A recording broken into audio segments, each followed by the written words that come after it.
Baiklah, sebelum mulai pelajaran pada pagi hari ini, ada baiknya kita berdoa. Berdoa mulai. Berdoa selesai. Untuk hari ini ada yang tidak hadir, Pak? Tidak ada Bu. Iya, Bu. Ya. Baik, bisa dipertahankan untuk kehadirannya supaya tidak ketinggalan pelajaran. Kita kalian di sini 3 kelompok. Sudah. Ibu akan memberikan kalian tugas. Sudah duduk berkelompok semuanya? Sudah. Nah, di sini Ibu akan memberikan kalian tugas kelompok kalian diskusikan. Ini kelompok pertama yang mana? Ini jadi Bu. Dengan apa Bang ya? Dibantu.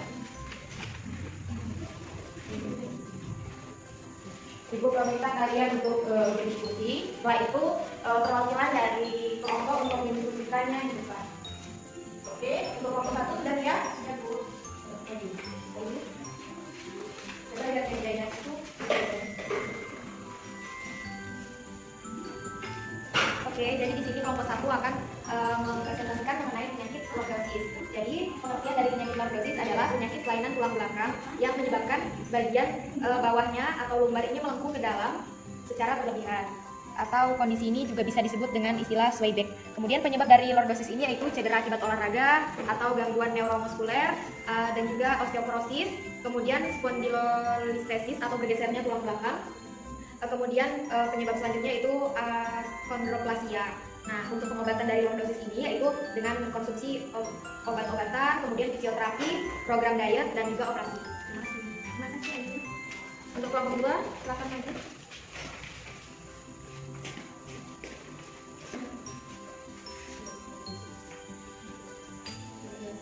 Skoliosis yang mana? Coba jelaskan apa itu osteoporosis. Jadi skoliosis ini adalah kelainan pada tulang belakang yang ditandai dengan bentuk punggung melengkung seperti huruf C atau S. Terima kasih Nana. Untuk kelompok selanjutnya.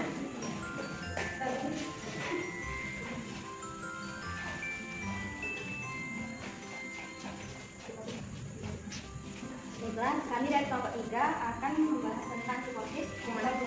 Ini Bu, baik, kita apa itu kifosis?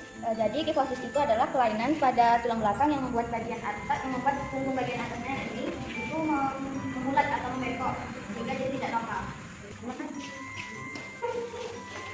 Oke, sudah mengerti semua kan apa saja kelainan dari penyakit fisik dari negara ini? Sudah Bu. Oke, untuk selanjutnya apa yang dapat disimpulkan dari pelajaran kita hari ini? Ada yang bisa menyimpulkan? Membantu menyimpulkan?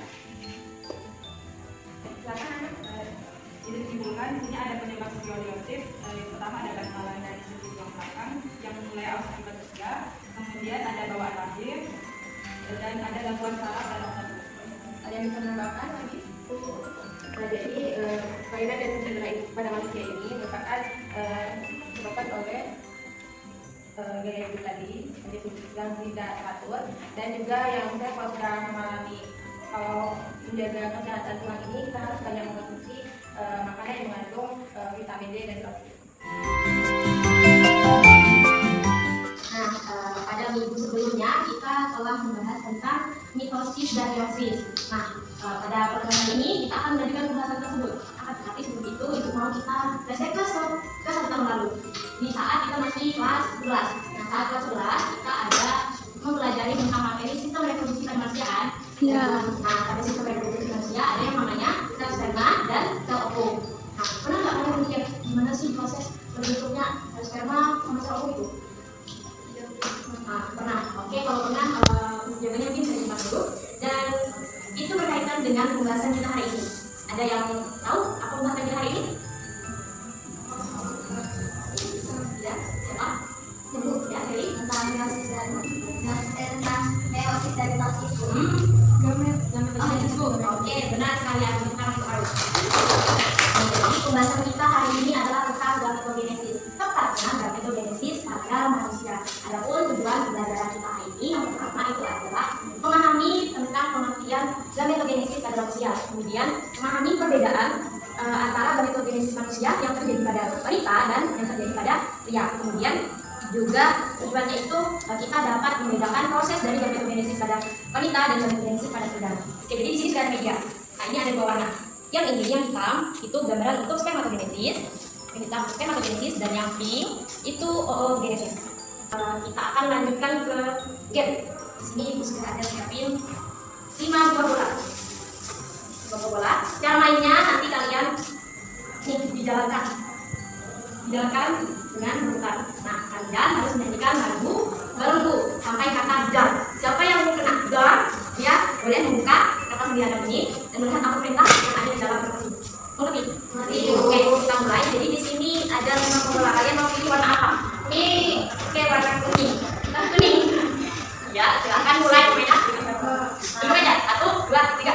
Lagu ada 5. Rupa-rupa warnanya, merah kuning kelabu, merah muda dan biru, meletus balon hijau dar.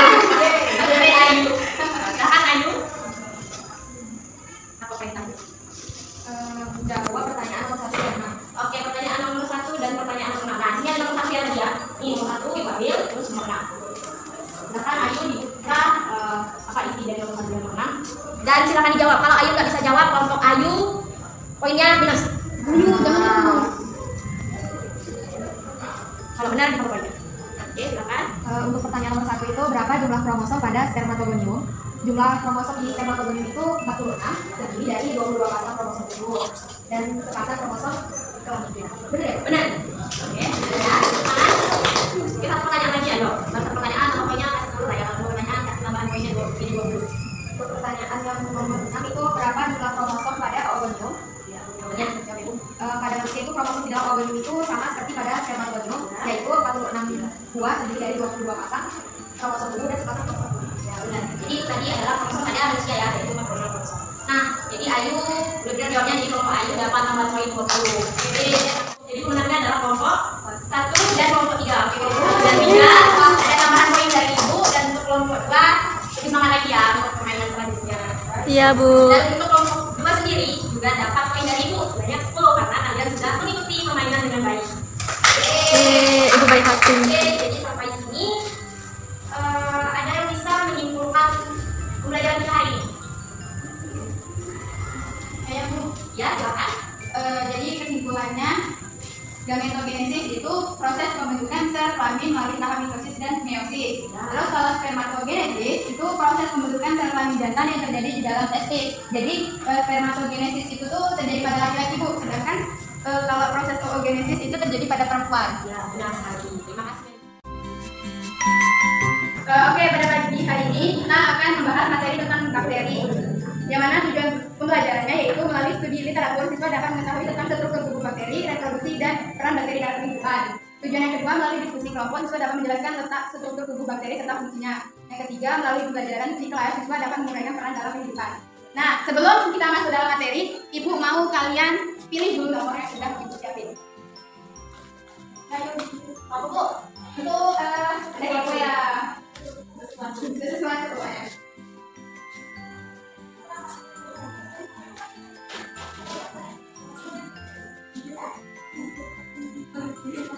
Oke, silakan dibuka nomor undiannya. Udah. Nah, kalian boleh pilih topi sesuai nomor yang kalian dapat. Ayo maju. Dimakan Ibu, cantik-cantik. Wow. Satu-satu ayo yang satu. 9 Bu.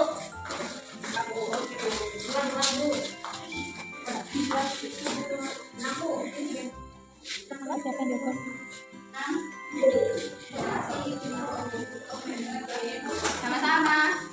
Kalian pakai dulu ya topinya. Nah, oke.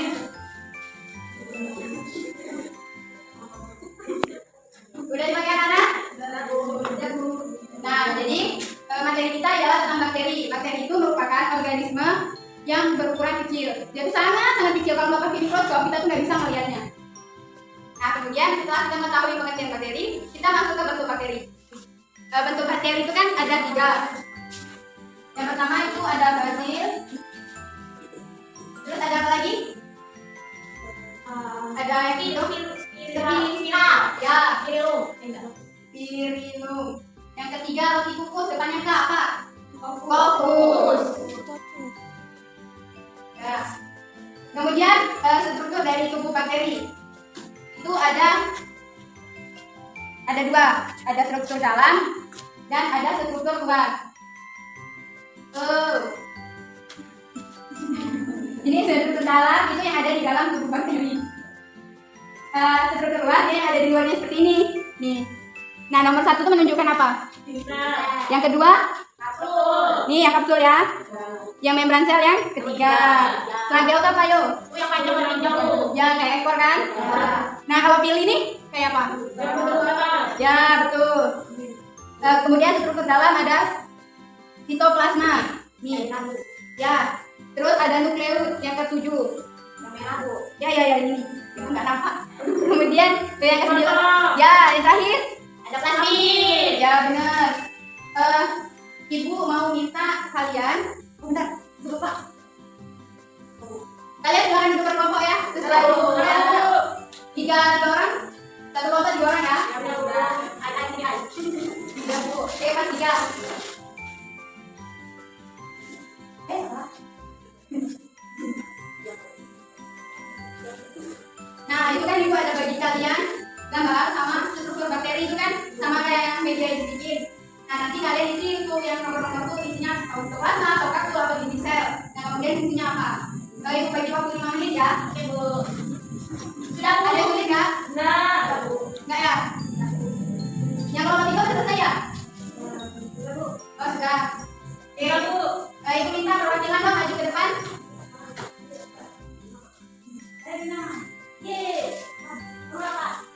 Nah, coba tunjukin sama ibu kapsulnya mana, nomor berapa? Ya.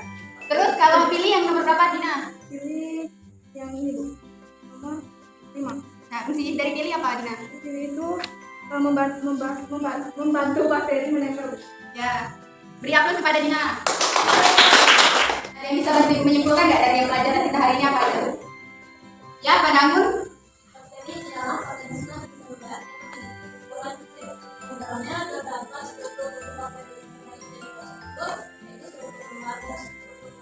Dia memiliki fungsinya itu dalam tubuh bertindak sebagai pencernaan serat yang menghasilkan asam lemak rantai pendek. Hal yang penting untuk kesehatan karena membantu mencegahnya penambahan kesehatan, mengurangi resiko diabetes, penyakit jantung dan kanker.